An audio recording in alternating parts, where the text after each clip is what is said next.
Welcome to reading the New Testament in original Greek. Today we have Matthew chapter 4, verse 6. Και λέγει αυτό, ή Υιός ή του Θεού, βάλε σε αυτόν κάτω.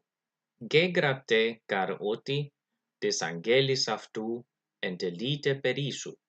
Και επιχειρών αρρωσύνσε, μήποτε προσκόψεις προς λίθον τον πόδα σου.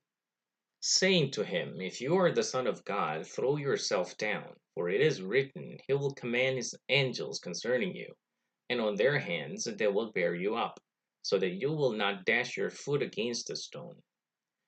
We have the quotation from Psalm 91, 11, 12 in English versions, but in a Septuagint, in a Greek version, it is written in a 90, 11a, and a 12ab, to be exact.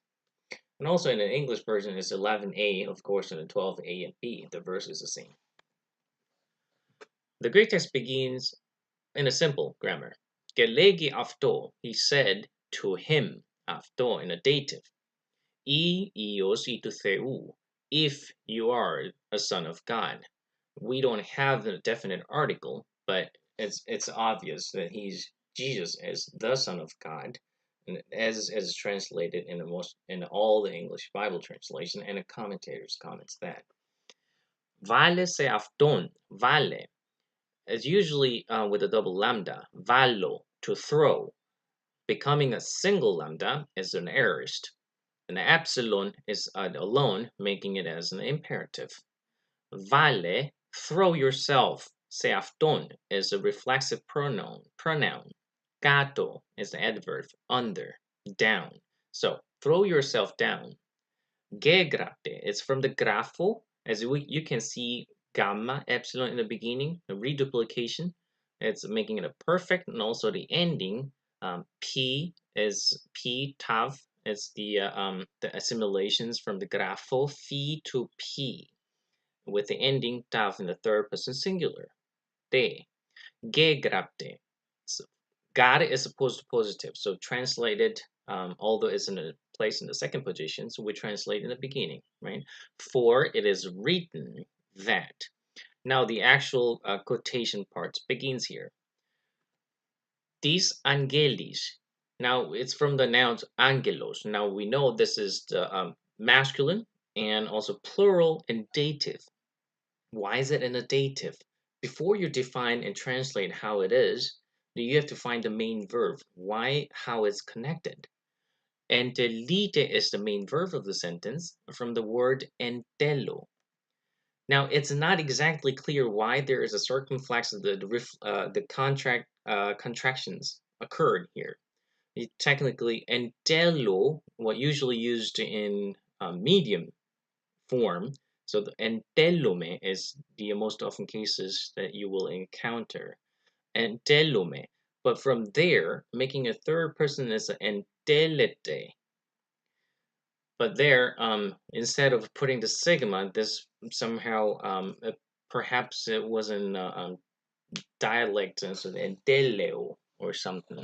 There's a contractions, as a circumflex indicates. But anyway, without sigma and delete, it's the future forms.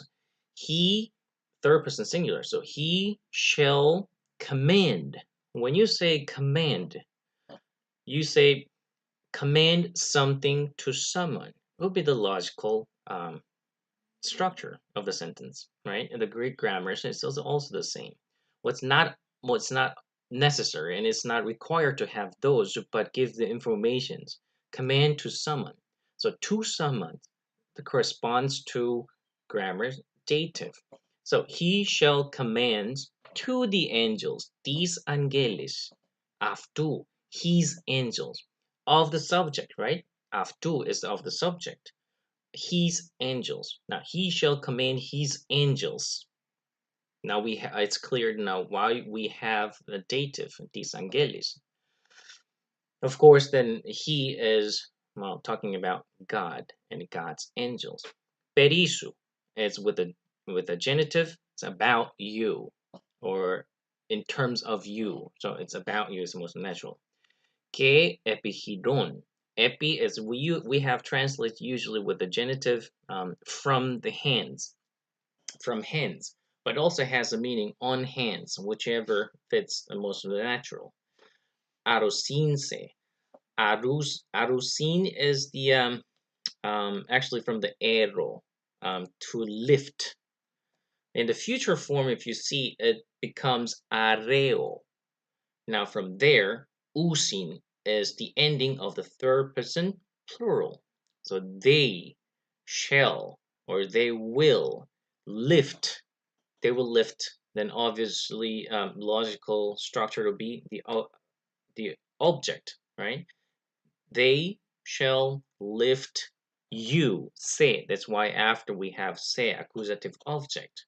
And the extra information is epichiron, on hands.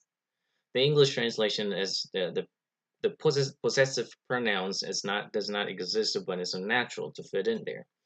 So on their hands, or on hands they shall lift you. They will hold you.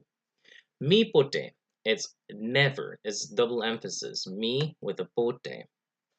And when it's used with the subjunctive, as you can see in the verb proskopsis, it's translated so that it's not.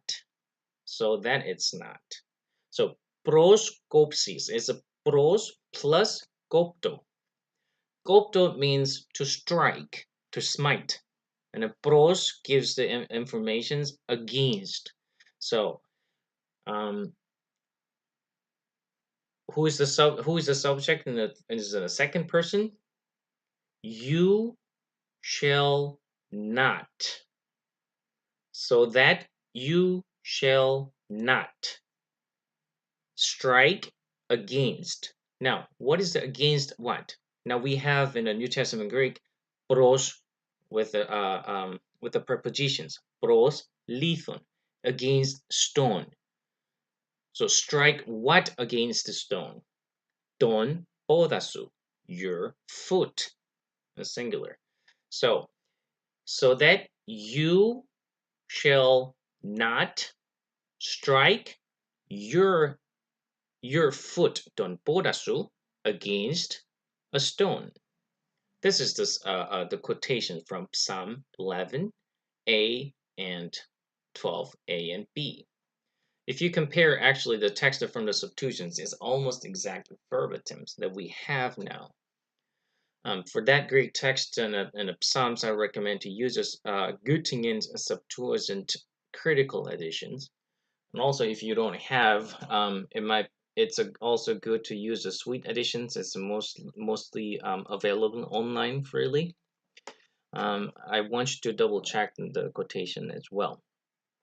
Okay, so this is our sessions for today, and next sessions we have also the answer from the Jesus, quoting from Deuteronomy. I'll look forward to our next session.